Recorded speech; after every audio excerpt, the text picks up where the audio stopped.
നമ്മുടെ കുട്ടിക്കാലത്തൊക്കെ നമുക്ക് പലതരത്തിലുള്ള ആഗ്രഹങ്ങളുണ്ടാവും. അതിപ്പോൾ ഒരുപക്ഷെ എന്താണ്, ഈ മിഠായി വാങ്ങി തരണം, അല്ലെങ്കിൽ ഇന്ന മഞ്ച് വാങ്ങണം, എനിക്ക് ഷർട്ട് വാങ്ങി തരണം, പാൻറ്, എനിക്ക് ചെരുപ്പ് വാങ്ങി തരണം എന്നൊക്കെയുള്ള ആഗ്രഹങ്ങൾ കുട്ടിക്കാലത്തൊക്കെ നമുക്കുണ്ടാവും. കുറച്ച് വലുതാകുമ്പോൾ നമ്മുടെ ആഗ്രഹങ്ങളുടെ ലിമിറ്റേഷൻ ഉയരും എന്നുള്ളതാണ്, വർദ്ധിക്കും. പക്ഷെ എന്നായാലും ആഗ്രഹത്തിന്റെ ലിമിറ്റേഷൻ വർദ്ധിക്കുമ്പോഴും അതിലൊരു ലിമിറ്റ് ഉണ്ടാവാറുണ്ട് എപ്പോഴും എന്നാണ് നമ്മളെ കയ്യിൽ ഒതുങ്ങുന്നതേ കൊത്താവൂ എന്ന് പറയുന്ന പോലെയല്ലേ. കാരണം നമ്മൾക്കും നമ്മുടെ രക്ഷിതാക്കൾക്കും ഒക്കെ എത്രമാത്രം സാമ്പത്തിക ഭദ്രതയുണ്ട്, അതിനനുസരിച്ചാണ് നമ്മൾ പല ആഗ്രഹങ്ങളും പറയാറ്. അതിനപ്പുറത്തേക്കുള്ള ചില ആഗ്രഹങ്ങളൊക്കെ പറയുമ്പോൾ കടമെടുത്തൊക്കെ വാങ്ങിക്കൊടുക്കുകയും അതുവഴി വലിയ ബുദ്ധിമുട്ടിലേക്കൊക്കെ എത്തുന്ന പല ഫാമിലികളെയും നമ്മൾ കണ്ടിട്ടുമുണ്ട്. അപ്പം ഈ അതുപോലെ തന്നെ ഒരു സംഭവമാണ് ഇപ്പോൾ ഇവിടെ നടന്നിരിക്കുന്നതാണ് ഞാൻ മനസ്സിലാക്കുന്നത്. കാരണം ഈ ഒരു കുട്ടിയെ സംബന്ധിച്ചിടത്തോളം അവളുടെ ഏറ്റവും വലിയ ആഗ്രഹം നടക്കാൻ വേണ്ടി എന്ത് ചെയ്യുന്നു, പറയുന്നു. അത് നടക്കാതായപ്പോൾ ഞരമ്പ് സിമ്പിളായിട്ട് കട്ട് ചെയ്ത് കളയുന്നു. അതായത് ഈ ആഗ്രഹം ഇല്ലെങ്കിൽ എനിക്ക് ഇനി ജീവിക്കണ്ട, എൻ്റെ ജീവിതം ഇതോടുകൂടി കഴിഞ്ഞിരിക്കുന്നു.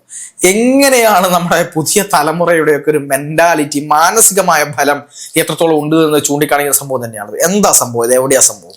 നമ്മള് ഇത്ര വലിയൊരു ഇൻട്രോ ഒക്കെ പറയുമ്പോ എല്ലാരും വിചാരിക്കും എന്തായിരിക്കും അത്ര വലിയ ആഗ്രഹം, ഇനിയിപ്പോ വല്ലോ ഈ നീറ്റ് എക്സാം ആണോ, അല്ലെങ്കിൽ ആ ഒരു മെഡിസിന്റെ സീറ്റ് ആണോ, അല്ലെങ്കിൽ അതൊക്കെ എന്ന് വെച്ചാൽ ജീവിതാഭിലാഷം എന്നൊക്കെ പറയുമ്പോൾ വലിയ വലിയ ഗോളോ എയിം ആ ഒരു രീതിയിലേക്കൊക്കെ അല്ലേ പോകുന്നത്.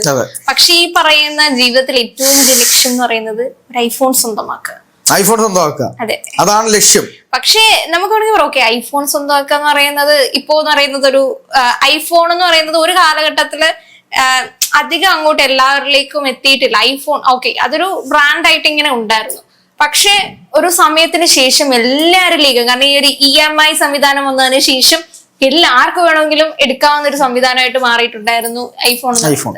ഇപ്പൊ ഒരു 10 പേര് എടുത്തിട്ടുണ്ടെങ്കിൽ 8 പേരിലും ആ ഒരു ഐഫോൺ അത് ഒരു ബ്രാൻഡിങ് രീതിയിൽ അങ്ങ് മാറ്റപ്പെട്ടു പോയി. അതുകൊണ്ട് തന്നെ എല്ലാവരിലും കണ്ടു തുടങ്ങിയത് കൊണ്ട് എനിക്കും വേണമെന്നൊരു ആഗ്രഹം, അതാണ് ജീവിതത്തിലെ ഏറ്റവും വലിയ ആഗ്രഹം എന്ന് ആ കുട്ടി പറയുന്നു. അത് നടക്കാതെ വന്നപ്പോഴാണ് കൈഞ്ഞരമ്പുകൾ മുറിച്ച് മാതാപിതാക്കളോടുള്ള പ്രതികാരം തീർക്കുന്നത്. അതും എന്താ അവര് പറയുന്നുണ്ട്, അവരുടെ ഒരു ജീവിത സാഹചര്യം കൊണ്ട് 1.5 ലക്ഷം മുടക്കിയിട്ട് ഒരു ഐഫോൺ വാങ്ങാനുള്ള ജീവിത രീതിയില്ല. ആ ഒരു വീടൊക്കെ കണ്ടിട്ടുണ്ടെങ്കിൽ നമുക്കറിയാം, 1.5 ലക്ഷം രൂപ ഉണ്ടായിരുന്നെങ്കിൽ ചിലപ്പോൾ അവർ കുറച്ചുകൂടെ നന്നായിട്ട് അത് പണിയെങ്കിലും ചെയ്തേനെ. അപ്പൊ ആ വീട്ടിൽ തന്നെ താമസിക്കുന്ന ഒരു കുട്ടി എന്ന് പറയുന്ന നിലയിൽ തന്റെ മാതാപിതാക്കൾക്ക് ഇത്രത്തോളം പ്രശ്നമുണ്ട്. സ്വന്തമായിട്ട് എനിക്ക് അല്ലെങ്കിൽ ജീവിതാഭിലാഷമായിട്ട് ഐഫോൺ എടുത്തോട്ടെ, അതും നമുക്ക് കുറ്റം പറയണ്ട. ഞാൻ ഇനി സ്വന്തമായി ജോലി ചെയ്ത് ഞാനത് വാങ്ങിക്കും, അതാണ് എന്റെ ജീവിത ലക്ഷ്യം എന്ന് പറഞ്ഞിട്ടുണ്ടെങ്കിൽ അതിന് കുറച്ചുകൂടി ഒരു മര്യാദയുണ്ട്. ഇത് അങ്ങനത്തെ പരിപാടിയൊന്നും ഇല്ല. വീട്ടുകാർ അല്ലെങ്കിൽ മാതാപിതാക്കൾ വാങ്ങിക്കൊടുക്കണമെന്നാണ് പറയുന്നത്. വാങ്ങിക്കൊടുക്കാത്തപ്പോ ഈ നേരത്തെ ഒരു സിനിമയിലെ ഡയലോഗ് ഉണ്ടല്ലോ, എന്റെ 3 കോടി കിട്ടാൻ വേണ്ടി 5 കോടി ചെലവാക്കാനും ഞാൻ മടിയില്ല, ഐഫോൺ കിട്ടാൻ വേണ്ടിയിട്ട് മരിക്കാനായാലും എനിക്ക് പ്രശ്നമില്ല. അപ്പോ ജീവിച്ചിരുന്നിട്ടുണ്ടെങ്കിൽ എങ്ങനെയെങ്കിലും ജോലിയൊക്കെ ചെയ്തിട്ട് വേണമെങ്കിൽ കുട്ടിക്ക് വാങ്ങാവുന്നുള്ളൂ. അതൊന്നുമില്ല. കിട്ടിയില്ലെങ്കിൽ ഓക്കെ, ഞാൻ മരിക്കാൻ പോവുകയാണ്, ആത്മഹത്യ ചെയ്യുകയും ചെയ്യാണ്, ആത്മഹത്യ ശ്രമമായിട്ട് കൈഞ്ഞരമ്പുകൾ മുറിക്കുകയാണ്. അപ്പോ ഈ നമ്മൾ നേരത്തെ ആദ്യം ഒരു ഇൻട്രോയിൽ പറയുന്ന പോലെ ഈ മിഠായിക്ക് വേണ്ടി വാശി പിടിച്ചിരുന്ന, അല്ലെങ്കിൽ ഒരു പുതിയ സൈക്കിളിന് വേണ്ടി വാശി പിടിച്ചിരുന്ന ആ ഒരു കാലത്തും ഒരു ലിമിറ്റേഷൻസ് ഉണ്ടായിരുന്നു. ഇത് ആവശ്യപ്പെടും, ഓക്കെ. അത് കഴിഞ്ഞിട്ട് അവര് മാതാപിതാക്കളാണെങ്കിൽ ചില സമയത്ത് ചിലവരൊക്കെ ആണെങ്കിൽ നമ്മുടെ ജീവിത സാഹചര്യങ്ങൾ കുട്ടികളിലേക്കും പറഞ്ഞ് മനസ്സിലാക്കി കൊടുക്കുന്നുണ്ട്. ചിലരാണെങ്കിൽ ആ ഒരു ടെൻസ്ഡ് ആയിട്ടുള്ള ലൈഫിൽ ചിലപ്പോൾ വഴക്കുറയായിരിക്കും, ഇല്ല എന്ന് തന്നെ പറയും. അപ്പോഴാണെങ്കിൽ കുട്ടികൾക്ക് എന്താ ചെറിയ പിണക്കങ്ങൾ ഉണ്ടാവും. അതിനുശേഷം ചിലപ്പോൾ മിണ്ടാതിരിക്കുക, അല്ലെങ്കിൽ ഒരു നേരം ഫുഡ് കഴിക്കില്ലായിരിക്കും. അത് കഴിഞ്ഞ് 2 ദിവസത്തിനുള്ളിൽ ആ സംഭവം അങ്ങ് തീരും. അവര് ഭയങ്കര അതിൽ ഒറ്റപ്പെടുത്തും. ഒറ്റ മൈൻഡോടെ വാശി പിടിച്ച് നിൽക്കുന്നതൊന്നും ഇല്ല. അടുത്ത ദിവസം 2 ദിവസം കഴിയുമ്പോഴത്തേക്ക് ഇതൊക്കെ മറന്ന് വീണ്ടും അവരുടെ ഒരു ലൈഫ് വീണ്ടും ഇങ്ങനെ തുടങ്ങും എന്നുള്ളത് തന്നെയാണ് ഒരു യാഥാർത്ഥ്യം എന്ന് പറയുന്നത്. പക്ഷേ ഇപ്പൊ അങ്ങനൊന്നും ഇല്ല. ഇപ്പൊ എന്ന് പറഞ്ഞു കഴിഞ്ഞാൽ കിട്ടിയില്ലെങ്കിൽ കിട്ടണം, കിട്ടിയില്ലെങ്കിൽ അടുത്ത ഓപ്ഷൻ എന്ന് പറയുന്നത് ഞാൻ മരിക്കുകയാണെന്നുള്ള രീതിയിലേക്കാണ് പോകുന്നത്. അല്ല, ഞാനിങ്ങനെ ആലോചിച്ച് നോക്കിയൊരു കാര്യമുണ്ട്. നമ്മൾ പലപ്പോഴും വളരെയധികം ഈ രോഗാതുരരായി നിൽക്കുന്ന ആൾക്കാരുണ്ടല്ലോ, ക്യാൻസർ പേഷ്യൻസ്, ഗുരുതരമായ രോഗം കൊണ്ട് നിൽക്കുന്ന ആൾക്കാർ, ഇപ്പം ചെറിയ കുട്ടികളൊക്കെ ജനിച്ച് വീണാൽ കയ്യും കാലും അനക്കാൻ പറ്റാതെ ഒക്കെ പോകുന്ന ചില നാഡീ രോഗങ്ങളുണ്ട്, നാഡീവ്യൂഹത്തെ ബാധിക്കുന്ന ചില രോഗങ്ങൾ. ഇപ്പം നമ്മൾ ഈ അടുത്തൊരു മലയാളിയായ കുട്ടിക്ക് വേണ്ടി എനിക്ക് തോന്നുന്നു 16 കോടി രൂപ നമ്മൾ നിമിഷ നേരം കൊണ്ട് പിരിച്ചു കൊടുത്തു. നിമിഷ നേരം എന്ന് വെച്ചാൽ അങ്ങനെയല്ല, 1-2 48 മണിക്കൂറിനുള്ളിൽ നമ്മൾ പിരിച്ചു കൊടുത്തൊരു സംഭവം ഉണ്ടായിരുന്നു മലപ്പുറത്തെ ഒരു കുഞ്ഞിന് വേണ്ടിയിട്ട്. അതുപോലെ ഉള്ള പലതരത്തിലുള്ള അസുഖങ്ങളുണ്ട്, ഗില്ലംബാരി സിൻഡ്രോം ഒക്കെ പോലത്തെ പലതരത്തിലുള്ള നെർവ് സിസ്റ്റത്തെ ബാധിക്കുന്ന പലതരം അസുഖങ്ങളുണ്ട്. അപ്പൊ അത്തരത്തിലുള്ള അസുഖങ്ങളൊക്കെയുള്ള കുട്ടികൾ അവരെന്താ ചെയ്യുന്നത്? അവർക്ക് എങ്ങനെയെങ്കിലും ഒന്ന് എഴുന്നേറ്റ് നടന്നാൽ മതി എന്നുള്ളതായിരിക്കും അവരുടെ ഒരു ലക്ഷ്യം എന്ന് പറയുന്നത്. ആ സമയത്താണ് ഈ സത്യം പറയുകയാണെങ്കിൽ തിന്നിട്ടെല്ലിൻ്റെ ഉള്ളിൽ കുത്തുക എന്നൊക്കെ പറയുന്ന ഒരു സംഭവം ഉണ്ട്, യാഥാർത്ഥ്യം നമ്മുടെ നാട്ടുഭാഷയിൽ പറയും. പക്ഷേ ഇത് അതിനേക്കാട്ടൊക്കെ ഉപരിയായിട്ട് വിവേകമില്ലാതായി പോവുക. അതായത് സ്വയം ആലോചനാശേഷി ഇല്ല. ഇപ്പൊ എനിക്കൊരു ഐഫോൺ കിട്ടിയില്ലെങ്കിൽ ഞാൻ എൻ്റെ ജീവിതം അവസാനിപ്പിക്കണം. കാരണം ഐഫോൺ ആണോ ജീവനാണോ വലുത് എന്നതിൽ ഐഫോൺ ആണ് വലുത് എന്ന് കരുതുന്ന രീതിയിലേക്ക് കുട്ടികൾ മാറിപ്പോയിരിക്കുന്നു എന്നുള്ളതാണ്. കാരണം ഐഫോൺ കിട്ടിയില്ലെങ്കിൽ ഞാൻ മരിക്കും എന്ന് പറയുന്നത് ഐഫോണിനെയും ജീവനെയും തമ്മിൽ ചേർത്ത് വെച്ചുകൊണ്ട് രണ്ടിന്റെയും മൂല്യം കൽപ്പിച്ച് നോക്കുമ്പോൾ ഐഫോൺ ഇല്ലെങ്കിൽ എൻ്റെ ജീവിതം ഒന്നും അല്ല എന്ന് കാണുമ്പോഴടുത്താണ് അവർ ആത്മഹത്യ ചെയ്യാൻ പോകുന്നത്. പക്ഷെ എത്രമാത്രം ഭയാനകമാണ് ഇത് എന്നാണ്. കാരണം പുതിയ കുട്ടികൾക്ക് ഈ മാനസികമായ ആരോഗ്യം തീരെ കുറവാണെന്നാണ് ഞാൻ മനസ്സിലാക്കുന്നത്. ഇപ്പോ 2K കിഡ്സ് എന്നൊക്കെ പറഞ്ഞ് കളിയാക്കുമ്പോഴും 2K കിഡ്സിന്റെ ഒരു കാര്യമല്ല, യഥാർത്ഥത്തിൽ ഒരു 2010 ശേഷമൊക്കെ ജനിച്ച കുട്ടികൾക്ക് പലപ്പോഴും അനുഭവങ്ങൾ കുറവാണ്. അവരുടെ രക്ഷിതാക്കൾ കഷ്ടപ്പെടുന്നവർ കണ്ടിട്ടുണ്ടാവില്ല, വീട്ടിൽ പട്ടിണി കിടക്കുന്നവർ കണ്ടിട്ടുണ്ടാവില്ല. ഇപ്പൊ നമ്മുടെ കേരളത്തിലാണ് പറയുന്നത്, ആ വിഷയമല്ല പറയുന്നത്.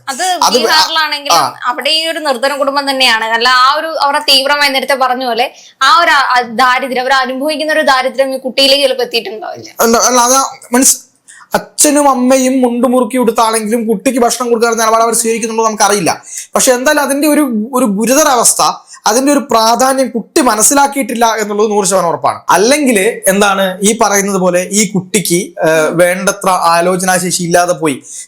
എൻ്റെ കുട്ടികൾക്ക് ഇപ്പൊ എൻ്റെ ഫ്രണ്ട്സിനൊക്കെ എന്തുണ്ട് ഈ പറയുന്ന പോലെ ഫ്രണ്ട്സ് ഐഫോണിനെ പറ്റി പറയുന്നുണ്ട്, അല്ലെങ്കിൽ മറ്റുള്ള ആളുകളുടെ കയ്യിൽ ഐഫോൺ കാണുന്നുണ്ട്, അതുകൊണ്ട് എനിക്കും ഐഫോൺ വേണം എന്ന രീതിയിലേക്ക് ചിന്തിക്കുകയായിരിക്കും ആ കുട്ടിയൊക്കെ ചെയ്തിട്ടുണ്ടാവുക.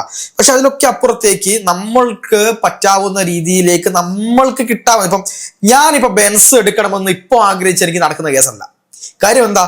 കാരണം അതിനുള്ള സാമ്പത്തികം ഇപ്പൊ എന്റെ കയ്യിലില്ല എന്ന് കരുതിയിട്ട് ഞാനിപ്പോ ശരി ഞാൻ മരിക്കുകയാണ് എന്ന് പറഞ്ഞ കാര്യമുണ്ടോ? ഇല്ല, ഒരു കാര്യമില്ല. ഇപ്പൊ എന്റെ രക്ഷിതാക്കളെടുത്ത് പോയിട്ട് ഞാൻ എന്റെ കൈ ചരമ്പ് മുറിക്കാതെ ഞാൻ തൂങ്ങി മരിക്കാന്ന് പറഞ്ഞു പോയത് യാതൊരു കാര്യമില്ല. സ്വന്തമായിട്ട് ചേട്ടൻ പറഞ്ഞ സ്വന്തമായി ഉണ്ടാക്കാൻ കഴിയാത്തതിന്റെ പുറത്തല്ല, വീട്ടുകാർ വാങ്ങി കൊടുക്കാത്തതിന്റെ പുറത്താണ് ഇവിടെ കൈഞ്ഞരമ്പുകൾ മുറിക്കുന്നത്. അത് തന്നെയാണ് ഏറ്റവും വലിയ കാര്യം. ഒന്ന്, നമ്മൾക്ക് എന്തെങ്കിലും ഒരു കാര്യം വേണമെങ്കിൽ നമ്മൾ ജോലി ചെയ്ത് അത് വാങ്ങാൻ ശ്രമിക്കാം. നമുക്ക് ഭാവിയിൽ ജോലി കിട്ടണം, ജോലി കിട്ടിയാൽ തന്നെ അത് കുറച്ച് കഷ്ടകാലം കഴിയുമ്പോൾ നമുക്ക് സിമ്പിളായിട്ട് ഇത്തരം കാര്യങ്ങളൊക്കെ വാങ്ങാൻ കഴിയും. ആ ഒരു ധാരണയല്ലാതെ എനിക്കിതിനൊന്നും കഴിയത്തില്ല, എനിക്ക് ഇപ്പൊ നിങ്ങൾ വാങ്ങി തരണം, യാതൊരുവിധ ജോലി എടുക്കാനോ അല്ലെങ്കിൽ എനിക്ക് ഒരുവിധ ഈ പ്രയാസങ്ങളൊന്നും അനുഭവിക്കാൻ വയ്യ, ഞാൻ ഇങ്ങനെ ഇരിക്കണം, എനിക്ക് കുറെ ആഗ്രഹങ്ങളുണ്ട്, അതൊക്കെ എനിക്ക് നിങ്ങൾ നേടിത്തരണം, നിങ്ങൾ എന്റെ അച്ഛനും അമ്മയല്ല, അപ്പൊ നിങ്ങൾ അതെനിക്ക് സാധിച്ചു തരണം. അതാണ് പല കുട്ടികളും ഈ പറയുന്ന രീതിയിൽ ഇപ്പോ ഈ ചേട്ടൻ പറഞ്ഞ 2010 മുമ്പും പല കുട്ടികളും ആത്മഹത്യയൊക്കെ ചെയ്തിട്ടുണ്ട്. കുട്ടികളല്ലേ, ആ ഒരു കുട്ടികളാവുമ്പോ അവർ അത്രത്തോളം ചിന്തിക്കുന്ന ശേഷിയൊന്നും ഇല്ല. ആ ഒരു സമയത്ത് അവർ നോക്കുമ്പോൾ നമ്മുടെ ചുറ്റിലുള്ള കുട്ടികൾക്കൊക്കെ എല്ലാം ഉണ്ട്, നമുക്കതില്ലല്ലോ എന്നുള്ള ഒരു ഫ്രസ്ട്രേഷന്റെ പുറത്തായിരിക്കാം ചിലപ്പോൾ പല കുട്ടികളും ഒരു നിസ്സാര ചിലപ്പോൾ കളിക്ക് വേണ്ടി ചെയ്തതാണെങ്കിൽ ചിലപ്പോൾ പല കുട്ടികളും അപകടത്തിൽപ്പെട്ടിട്ടുണ്ട്, മരിച്ചിട്ടുണ്ട്. പക്ഷെ ഈ ഫോൺ അല്ലെങ്കിൽ ഈ സൈക്കിൾ ഇങ്ങനത്തെ കാര്യങ്ങൾക്ക് നിർബന്ധത ബുദ്ധിയോടെ മരിക്കുന്നത് വളരെ കുറവായിട്ടുണ്ട്. അതാ ഞാൻ പറഞ്ഞത്, ആത്മഹത്യയൊക്കെ ചെയ്തിട്ടുണ്ടായിരിക്കാം, പക്ഷെ ഇങ്ങനത്തെ കാര്യങ്ങൾക്ക് വേണ്ടി മരിക്കുന്നത് വളരെ വളരെ കുറവാണ് എന്നുള്ള കാര്യത്തിൽ യാതൊരു സംശയവുമില്ല. ഇവിടെ എന്താ നടക്കുന്നത്? ഇവിടെ നടക്കുന്നത് ഈ ഒരു കാര്യവും ചിന്തിക്കാതെ നിസ്സാരമായ കാര്യത്തിന് വേണ്ടി ജീവിതം ഹോമിച്ചു കളയുന്ന കുട്ടികളെ, ജീവിതത്തിന്റെ വില കൃത്യമായി മനസ്സിലാക്കാതിന്റെ പ്രശ്നമല്ലേ ഇത്? ഞാനിപ്പോ കേരളത്തിലൊരു കാര്യം പറഞ്ഞു. കേരളത്തിൽ കഴിഞ്ഞ ദിവസം കുറച്ച് ദിവസം മുമ്പ് ഞാൻ വായിച്ചൊരു വാർത്ത, നമ്മൾ റിപ്പോർട്ട് ചെയ്തിട്ടുണ്ടോ എന്ന് എനിക്ക് ഓർമ്മയില്ല. ഒരു വാർത്ത, വീട്ടിൽ നിന്ന് കുട്ടി വീട്ടിൽ വന്ന സമയത്ത് ഈ കുട്ടിക്ക് ഭക്ഷണം കഴിക്കാൻ പറഞ്ഞു. ആ സമയത്ത് ഭക്ഷണം കഴിക്കാൻ പറഞ്ഞ സമയത്ത് ആ ഭക്ഷണത്തിൽ മുട്ടയോ ചിക്കനോ എന്തോ ഇല്ലാത്തതിന്റെ പുറത്ത് ആ കുട്ടി വീട് വിട്ടിറങ്ങിപ്പോയി. ആ വീട് വിട്ടിറങ്ങിപ്പോയിട്ട് തൊട്ടടുത്ത റെയിൽവേ പാളത്തിന്റെ അടുത്ത് നിന്ന് അവിടുത്തെ ആളുകൾ കണ്ടിട്ട് RPF വിളിച്ചു പറഞ്ഞിട്ട് റെയിൽവേ പോലീസ് ഈ കുട്ടിയെ കസ്റ്റഡിയിൽ എടുക്കുകയും എന്നിട്ട് രക്ഷിതാക്കൾ കൈമാറുകയും ചെയ്തു. ആലോചിക്കണം, ഒരു മുട്ടയില്ലാത്തതിന്റെ പേരിൽ ഇറങ്ങിപ്പോയി റെയിൽവേ പാളത്തിൽ നിൽക്കേണ്ടി വരുന്ന ഒരു കുട്ടിയുടെ മാനസികാവസ്ഥ എന്തായിരിക്കും നിങ്ങൾ ചിന്തിച്ചിട്ടുണ്ടോ? അതാണ് ഞാൻ പറയുന്നത്. ഈ കുട്ടികൾക്ക് കാലങ്ങൾ മാറി പുരോഗമനം കാര്യങ്ങളൊക്കെ വരുന്നതിനനുസരിച്ച് മനസ്സ് പുരോഗമിക്കുന്നില്ല, മനസ്സിന്റെ ഫലം കൂടുന്നില്ല. ഞങ്ങൾക്കൊന്നും ഏറ്റെടുക്കാൻ കഴിയില്ല, ഞങ്ങൾക്കൊന്നും ഏറ്റുവാങ്ങാൻ കഴിയില്ല, ഞങ്ങൾക്ക് അപ്പം അച്ഛനും അമ്മയ്ക്കോ സുഖം ഉണ്ടെങ്കിൽ ഞങ്ങൾക്ക് ആശുപത്രിയിൽ പോയി നിൽക്കാൻ കഴിയില്ല, ഞങ്ങൾക്ക് കറണ്ട് ബില്ല് അടയ്ക്കാൻ കഴിയില്ല, ഞങ്ങൾക്ക് ഈ ഭാരം തരരുത്. ഈ അടുത്ത് ഞാൻ 2 സോഷ്യൽ മീഡിയ ന്യൂജൻസിന്റെ ഇന്റർവ്യൂ കണ്ടു. അതില് ഈ കുട്ടി ഒരു പെൺകുട്ടി ഒരു ആൺകുട്ടിയാണ്. അപ്പൊ പറയുന്നുണ്ട്, ഇങ്ങനെയൊക്കെ പോയാൽ ശരിയാവുമോ? കാരണം ഒരു ജോലിയൊക്കെ വേണ്ടേ? എന്നൊക്കെ പറയുമ്പോൾ ഇവര് പറയുന്നത് ജോലിക്ക് പോകാൻ ഞങ്ങൾക്ക് ഇഷ്ടമല്ല, ജോലി ഇല്ലാതെ എങ്ങനെ ജീവിക്കാം എന്നുള്ളതാണ് ഞങ്ങൾ നോക്കുന്നത്. അപ്പൊ നമ്മൾ ആദ്യം എനിക്ക് തമാശയാണ്, ജോലി ഇല്ലാതെ എങ്ങനെ വരുമാനം കണ്ടെത്താം എന്നൊക്കെ പറയല്ലോ. ക്രീം ബൺ എനിക്ക് തോന്നുന്നു, എനിക്ക് കറക്റ്റ് ഓർമ്മയില്ല. എനിക്ക് ഓർമ്മയുണ്ട്, കനാലിലെ ക്രീം ബണ്ണ് കഴിച്ച് ഫേമസ് ആയ ആ ഒരു അവര് തന്നെയായിരിക്കും, അവര് തന്നെയാണ്. കാരണം ഇത് വീണ്ടും ഇങ്ങനെ കിടന്ന് ഓടുന്നുണ്ടായിരുന്നു. ഇവരുടെ പിന്നീടുള്ള കണ്ടന്റുകൾക്കൊക്കെ എല്ലാവരും വന്ന് കമന്റ് ഇടുന്ന സാധനമാണിത്. അടുത്ത് ഇവരുടെ കൂട്ട് ജീവിക്കാൻ പറ്റിയിരുന്നെങ്കിൽ, കാരണം കലാലയം ക്രീം ഒരു പണിക്കും പോകണ്ടല്ലോ. അതെ, ഒരു പണിക്കും പോവാതെ ചെയ്യും. പിന്നെ ചോദിക്കുന്നുണ്ട്, ഈ രക്ഷയില്ലെങ്കിൽ എന്ത്, ഞാൻ ഇവനെ പണിക്ക് വിട്ടാൽ ഞാൻ ജീവിക്കും എന്ന് പറയുന്നുണ്ട് അതില്. അതുപോലെ നമ്മൾക്ക് എന്ത് ചെയ്യാൻ പറ്റില്ല, അച്ഛനും അമ്മയും പണി. ഇപ്പം അലൻ ജോസ് പെരേരയോടാണെന്ന് തോന്നുന്നു ചോദിക്കുന്നുണ്ട്, എങ്ങനെയാ വരുമാനം ഒക്കെ എന്ന് ചോദിച്ചു. പറയുന്നുണ്ട്, ഞാൻ എന്തൊരു പണിക്ക് പോകണം, എന്റെ വീട്ടിൽ അത്യാവശ്യം സാമ്പത്തികമുണ്ട്, പിന്നെ എന്റെ അച്ഛൻ പണിക്ക് പോകുന്നുണ്ട്, അതുകൊണ്ട് ഞാൻ പണിക്ക് പോകേണ്ട കാര്യമില്ല എന്ന് പറയുന്നുണ്ട്. അച്ഛനൊരു പരിധി വരെയേ ഉള്ളൂ.